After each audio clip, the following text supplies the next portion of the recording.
Hi everyone, it's Lee here from Yorkshire AV, and this is part of a bigger video about how to install in-ceiling speakers into both unfinished and finished rooms. I'm actually recording this part of the video at the end, just so I can talk you through some of the experiences. What we've done here, just for information, is we've installed some monitor audio C265 IDCs into our family room, and in here we have a complete monitor audio setup, including there the IW260X LCR in the center. We have the sound frame ones there as the left and right channel. We have down the back here the in-wall sub. Ignore the Acoustics 3030Is, I was playing around with some HiFi stuff earlier. And we also have the Silver FX speakers here. Now this room doesn't support 4 Atmos speakers due to the position of the sofa, so we've gone for an Atmos center speaker as far as these are concerned. But I just wanted to talk you through some of the equipment that you're going to use whilst on the actual job itself. Now there will be a time during this actual install where you will probably want to go and throw yourself out of a window. Persevere. This is not an easy task, installing in-ceiling speakers and routing cables without making any additional holes whatsoever to get the cables down towards where our AV unit is, down in that corner. It can be done, and we did it yesterday, and we got videos after this one which are going to show all the detail about how we got there. But this is some of the equipment that we're going to use. Now before we go into the equipment, just want to go through the 2 types of in-ceiling speakers that monitor audio have. They have what they call control performance, and then they have the custom install. They're all part of the custom install range, but the material difference here is the actual backing. Now on the control performance, and this C380 IDC's had a bit of a crack, which is why it's now out and is used for demonstration purposes. The control performance comes with a really big solid plastic ABS heat-proof, fireproof module that helps control the sound. Now without that particular ABS plastic surround, obviously the actual sub-driver, the mid, is going to basically echo around in whatever the actual speaker is contained within, which can lead to really rumbly bass. You've got effectively entire cavities that then become the actual back box for the speaker itself, even just with the driver by itself. The control performance ranges are pretty heavy. This is the biggest one they do, the C380 IDC. IDC means that the tweeter is independent in terms of its fixture, and it can be angled towards your ideal listening position. Now the IDCs all come with this black plastic. They are a little bit deeper than obviously a standard C380 speaker, and they're also a little bit wider as well. So obviously if you're looking to replace an actual control performance speaker with a non-control performance speaker, you're going to have a problem, because the actual cutout is about 8mm smaller on the non-control performance speaker. Another thing is, and we like this with the monitor audio equipment, is the actual mounting pegs. So this particular speaker features 3, as does the C265 and the C380FX here. 3 of these brackets, and what happens is there's 3 screw holes around the actual speaker face itself. You offer the actual speaker up, and as you start to screw this, it basically pops this bracket out, and then it starts to pull it up towards the back of the plasterboard. You can see this one's already been used. And just to give you a bit of a demo, there we go. As you start to screw, you can see the bracket getting tighter and tighter till a point whereby your plasterboard would be effectively here, and that would then obviously pin the speaker in 3 positions to the actual plasterboard. You do not need any bracing with these, although they do have custom templates that you can buy should you want to have a bit more reinforcement in there. Now the non-control performance speakers, here is the C380FX, which is about to go into one of our installs. The C380FX obviously has two tweeters, and this is for basically using height surround in a home cinema setup. You'll notice straight away the internals are exposed. Unlike the control performance where it's in a shell, this is all open. The driver is therefore effectively sitting free, and anything that this is contained within becomes the back box.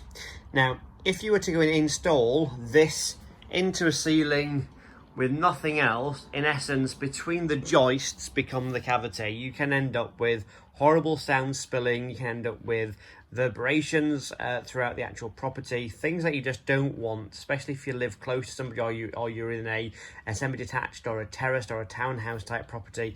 That would not be good. So you need to look at an alternative. You can buy hoods, you can build your own boxes in there, or Monitor Audio do have these fantastic install boxes. Now, these install boxes support both the smaller 280mm for, let's say, the C265 speakers, and then you basically cut out this lip to house something like a C380. These are an MDF built unit. They have soft foam within them. Effectively, this becomes the loudspeaker back box. This sits between your joists, so you would effectively drill in from here out to your joist to support this. This piece here would obviously sit flush to the rear of your plasterboard, and your speaker terminals obviously here for your cables coming through. So on the C380, obviously, here's the speaker terminals. This would go in like so, obviously with the cutout made, and speaker wires would then come through here. These are not particularly expensive. I believe they're about £70 retail. If you're buying a bundle from Yorkshire AV, we will do a significant discount on install boxes. Generally speaking, however, for self-install, especially in a room like this, for example, you might want to look at the controlled performance speakers, just so you've got some you've got less work to do, as it were. You can literally install them straight away, and you know that you're going to get a good quality sound in line with what Monitor Audio have designed. So that's some of the basics around the speakers themselves. Hopefully that's a little bit more useful for you. Like I say, do not think that that is a speaker by itself. It is not. It is a driver, and it is a mechanism to mount it. This is a speaker, this is not. We call them install speakers because they then need something else around them, basically, to make the actual sound be much more realistic and much more in line with what your home theatre expectations are. Now, on some of the equipment. Installing into a ceiling requires not many tools. It requires a lot of patience, and it is quite dusty work because you're working with plasterboard, and maybe you're working with glass fibre, insulation, foam if you're lucky, although rock wool tends to have much better acoustic and sound dampening properties. So that's likely what you're going to come up against if you're working in loft spaces or between floors like we are here. So the thing you're going to need first and foremost is a super long and flexible drill bit. Now, this is the super rod drill bit. It is in total 1.2 meters long. It has this free rotating ball on it, and basically if I send this drill piece up into a hole and I want to basically be able to control exactly where in the joist that's going to drill, effectively now you can see that this will keep it off the actual plasterboard itself, and also helps me make sure that I'm not going too close to the bottom of the joist if it was being used freely. And the thing with this is, once you're through the first hole, this then can keep on going then to the next joist. The joists are approximately every 400mm or so space centres, so you can get through effectively 3 joists in one cut utilising this baby here. The other thing you're going to need to be able to pass speaker cables through, and on the video you're going to see shortly, we're going to look at how we basically use the light fittings to basically run the speaker cables behind all the way through to then the back of the actual TV unit itself. This is a false chimney breast that we installed here. So you have to use what you've got available to you. There may be an occasion where you have no spotlights, for example, and therefore access is impossible, at which point you are going to have to make some small holes in the actual ceiling itself. As long as you use something, let's say like a hole saw, this one here is just about big enough. I think it's 80, what is it here? Yeah, 86mm. Once that cutout is made, I can then get my entire hand in there, and that allows me then to reach around and pull cables through. a very, very useful tool if you have no access with your spotlights. Now you're going to need also some form of rod. So these are the super rod kits. These are not cheap. It's about £160 for the kit. The kit comes with 10 rods and then a whole different range of accessories, some of which we used, some of which we didn't use. I'll show you the ones we did use in just a second. And obviously they come with different flexibility in terms of the actual tubes themselves, the rods. So the white one is incredibly flexible. That's used for navigating corners, 90 degrees for example, or for the beginning of a run. You then have the yellow, which is the thinnest and is quite flexible. It has some rigidity. You can really push this up and down within the cavity. Red is thicker and even more dense still, so I've got a bit more flex on there, but that's for really pushing within the run at either end. And then black, which basically it does bend a little bit, very, very heavy, and this is for obviously pushing down the back of concrete walls. We didn't use that one whatsoever at all in our install yesterday. The other thing that we use is this. Now this is a bit like a Chinese finger trap. This basically allows you to pinch cable within it. So when you're going to start and pull your speaker cable from A to B, in essence you open this up like so. You basically pull this open and the opening gets wider. You bring your cable in all the way, and in doing so you then enable a good amount of wire to be stuck in here. I have got some pictures of this in use. This is a godsend because the more pressure you put on it, the stronger the bite is onto the actual material it's holding as well.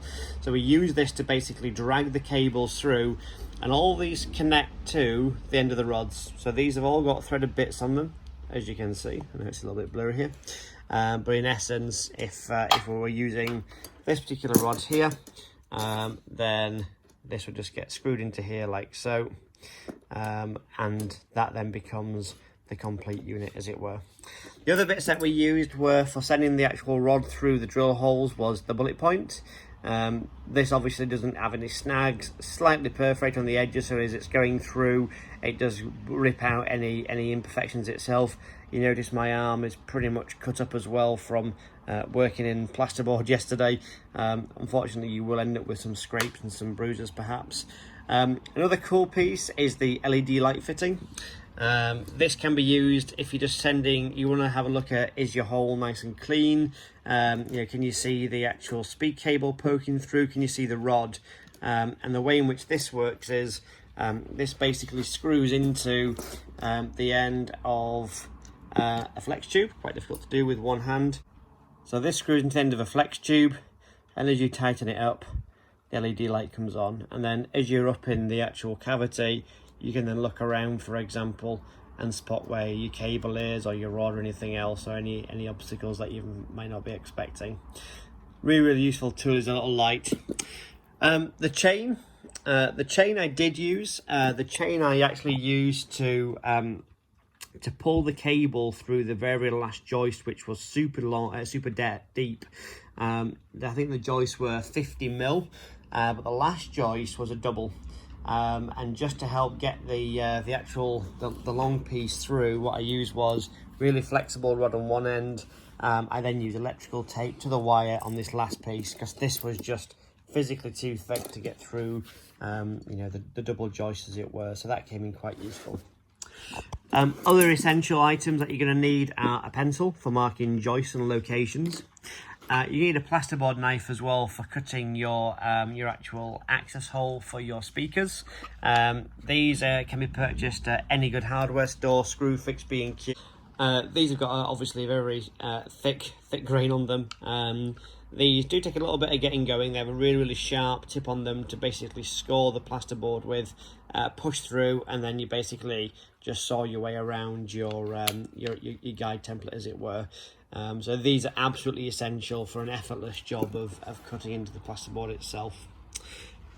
Your good old tape measure, that is more for marking and checking distance between joists to make sure that you've got strong centres, and also for measuring how much cable you're going to need, and also if you've got a rod that's getting stuck somewhere, whereabouts it's getting stuck based on the length of each individual rod as well.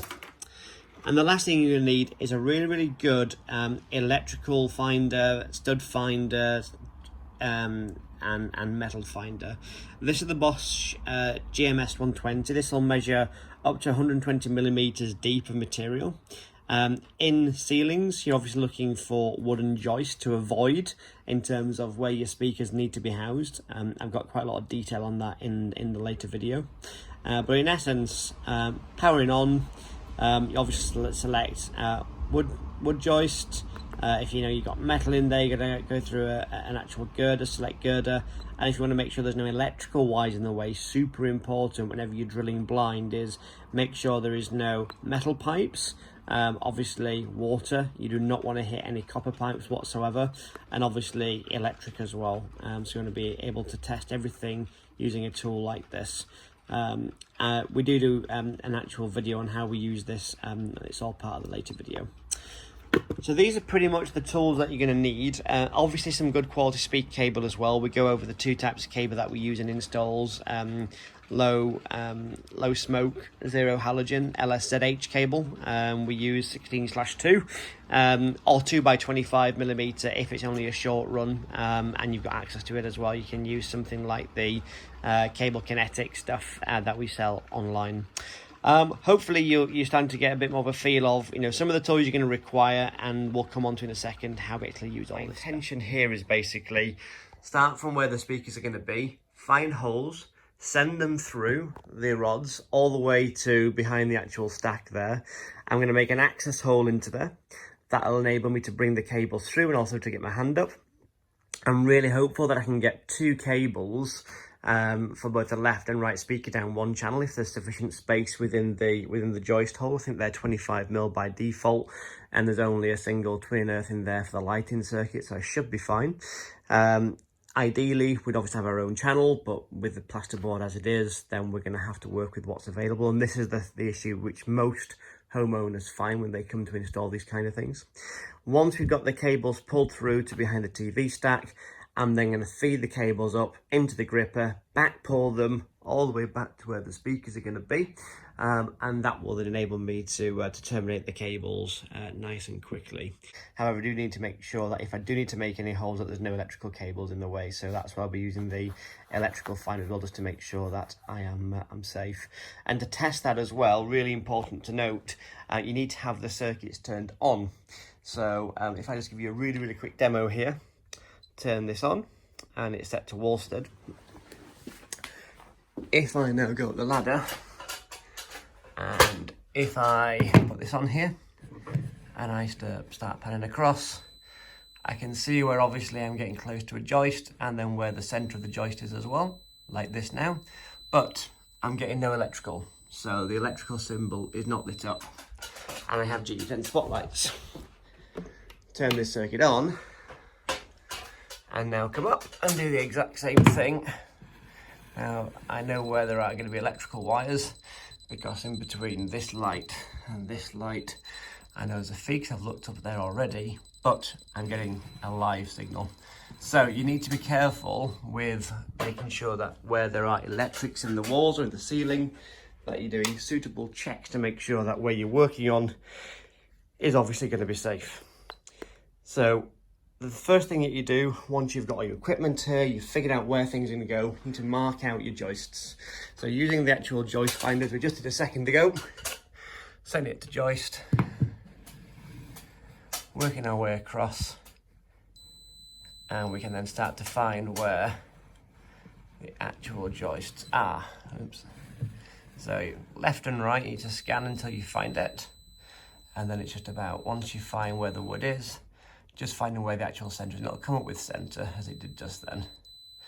Okay, so then using the actual hole, send a pencil mark up, and you need to find out where your centres are throughout. Now, they should normally be 440mm centres, I believe. That will give you, with the thickness of the joist, every 14.5 inches. So you can, by rule of thumb, just check 14.5 inches across and then mark it and just check. Check with the stud finder. Make sure again you see I've got a pencil mark there.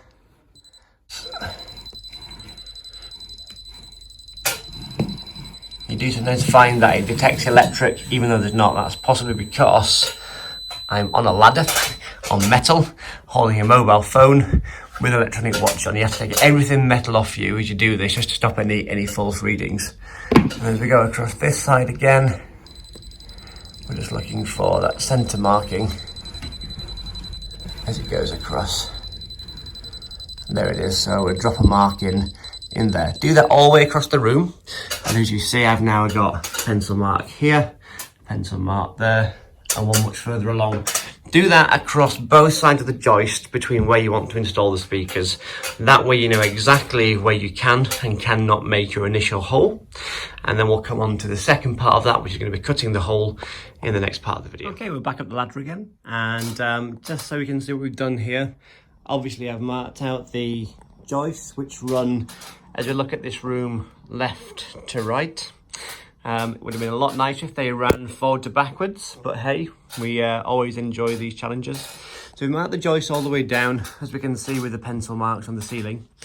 I've also done a check for noggins. Noggins are basically a small piece of wood which connect joist to joist to help stop twisting. So not only do we have to find the joist, also find suitable space for the actual ceiling speakers to go into as well. On both sides, I found the ideal situation now in terms of I've got my marking left, which is here, and then right, which is here. So in the middle of there is where I want to be, and also a position which is not too close or too far away from noggins, to make sure that we've then got obviously suitable access space in the future. So hopefully you can now start to see this building. We have joist, joist, and obviously the centre of where the speaker's going to be. Now the other thing as well is, you notice that I started to draw the curve in there, that was just for spacing. I've also made a mark on there to say 104.5, that's 104 centimetres, 0.5 from the side of the coving. So I've taken a measurement to there, I've then translated that across over there as well from the same coving to the piece. I've then also taken a mark from the centre hole towards that side of the room, towards the back, and that was 159 centimetres. And I've translated the exact same thing to this marker just here as well. So hopefully now you can see what I got is an exact replication on both sides, measured in two different areas, equidistant between joists. That should give me the confidence now that the speakers are going to be in line with each other, but also clear of any timber framing as well. Now if we look at the positioning here, the centre of the speaker is going to be here, which is just inside the actual left speaker, the left front. Now again, AV and design Dolby ATMOS setups are always going to be some form of compromise, okay? So ideally my front speakers would be in line with the ATMOS speakers. That's simply not possible because of how widespread out the actual sound frames are here. So we're going to go for this position here. It's going to be closer towards our listening seating area, as per what we've got laid out here already, and this should give us the effect. It's not going to be to Dolby's book, but then this room neither is that anyway. So this is how we then mark out obviously where we're going to go and where we're going to obviously mark the actual ceiling speakers themselves. Now the cool thing with most of the actual products we sell, Monitor Audio and also the Q Acoustics install series, they all come with a cutout template. Now obviously this here tells us that the C265 IDC, that's what we're going to be installing here today. It's 5 7/8 or 149mm cutout diameter. Sorry, tell a lie. It's 211mm cutout diameter, 8 1/4 inch, which is the same as the 165, the T2, the stereo and the C265, but you'll notice the difference here is the actual depth. So the IDC three-way speaker is quite a bit of a beast. So this is the unit itself here. Magnetic grille, as always, with all things Monitor Audio and the Q install ranges. This is a three-way design. It has the IDC, which is the tweeter, which can be basically moved in any direction. So once it's installed, we can then also position this slightly towards the MLP as well. This basically moves on its axis. So if I want to position the speaker to be more towards my seating position, I can basically just pop this in any which direction I want, and that'll give me a bit more directional control over the unit itself. So a couple of photographs now. Obviously here's our equipment that we've been through in terms of measuring devices, checking devices, the rods themselves that we're going to be using for the install. Onto the next photograph, where this is where the templates are now stuck. They have a adhesive back on each of the actual templates themselves. So using my center points, I obviously stuck these to the wall, and that's what I then used to cut around. Bit of a rear shot now, just so you can see the speakers sit just outside of the actual light fittings themselves, using the measurements we took earlier.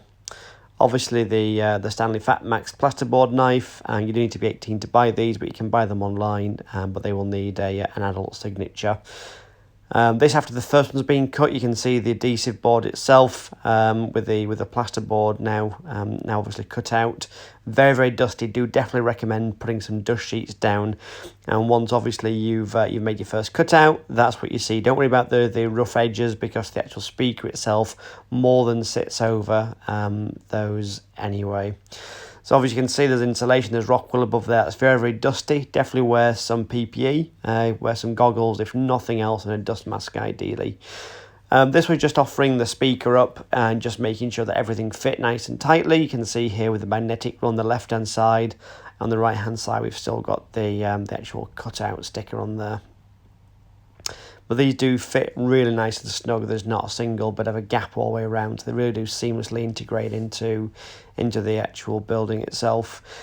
Drill here, using a drill with the extra long 1.2 meter drill bit. Really, really key that you get something long to be able to poke those holes through. Obviously just looking from top down here with the actual balance ball on there as well. It is what we call an auger drill bit, and that cuts through joists effortlessly. Just a picture here with the actual with the board being cut through. So obviously go nice and steady, pull towards you or push away from you. I find it easy coming towards me, but once you get started, once you've pushed through, it cuts really, really easily. Again, if you just make sure there's no, as you're going, make sure you're not feeling anything like pipes that you weren't expecting. Obviously you'd have checked for all of that anyway. And here obviously with the second hole now cut, always a big relief once you've got to that stage within the install that everything's gone okay. So here we're obviously looking with the lights down, and I'm starting to now assess my route. There's a joist just to the left of the actual light there, and here where we've blasted the first set of holes through 3 joists in one go here, which got me to the next actual light all the way through. And this is what you can see once you get your holes through and your rods through. This is when it all starts coming together now. So again, another hole being drilled on the other side, and now with the actual rods being pushed all the way through to the far end, that you can now see here coming down through the actual light itself. Here we got the Chinese finger grab, and obviously that's where we've got the cable now through. So now we can just basically back pull that through all the holes in the joist that we've made, and that comes through. A little bit of pressure required, but nothing too significant. And then this was when we were then connecting from the first speaker hole to the next speaker hole, just to get the cable, because we use the same channel through the light fitting, you see. To get this one through, and a little bit of a picture here in terms of, again, if you stick your phone up through the access hole, what do you see? A lot of rock wool insulation, and obviously the actual rod going through the hole, ready for the cable to be dragged through. Just here in terms of the actual speaker terminations, you can use banana plugs, but honestly, it's just another complication up there. You're not going to be taking these down regularly. And obviously what it looks like once they're all done. So here we have it in its finished form. Our monitor audio 5.1.2 setup using C265 IDC custom install speakers. These are all available online at www.yorkshireav.co.uk, and we also have on here the speaker hoods that basically protect the top of the drivers from any insulation, anything that might get hot. These are all available online, www.yorkshireav.co.uk. Thank you for watching. So hopefully you found this video really useful, informative. Please do check us out online, www.yorkshireav.co.uk. yorkshireav.co.uk. We are retailers and installers. We sell monitor audio, we sell Acoustics, Marantz, Denon, ONKYO, audiolab, loads of brands, loads of quality products, and obviously we do have an installation service available for those of you if you're required as well.